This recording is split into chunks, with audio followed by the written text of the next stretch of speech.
एक नवयुवक था, छोटे से कस्बे का, अच्छे खाते पीते घर का, लेकिन सीधा सादा और सरल सा, बहुत ही मिलनसार। एक दिन उसकी मुलाकात अपनी ही उम्र के एक नवयुवक से हुई।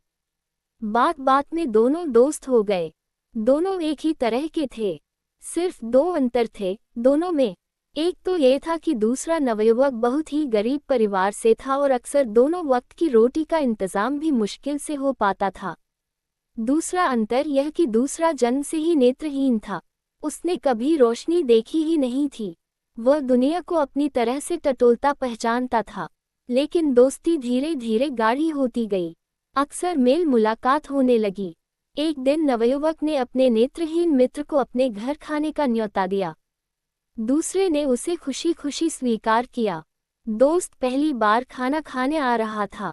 अच्छे मेजबान की तरह उसने कोई कसर नहीं छोड़ी। तरह तरह के व्यंजन और पकवान बनाए।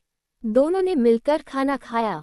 नेत्रहीन दोस्त को बहुत आनंद आ रहा था। एक तो वह अपने जीवन में पहली बार इतने स्वादिष्ट भोजन का स्वाद ले रहा था। दूसरा, कई ऐसी चीजें थीं जो उसने अपने जीवन में इससे पहले कभी नहीं खाई थीं। इसमें खीर भी शामिल थी।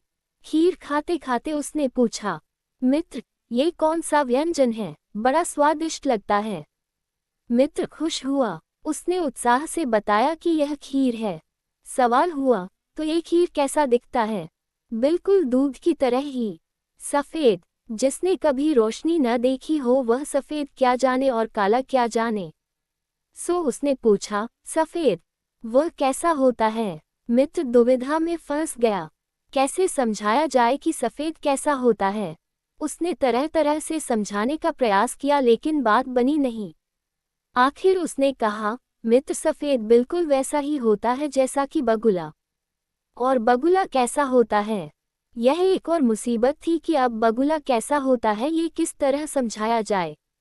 कई तरह की कोशिशों के बाद उसे तरकीब सूझी।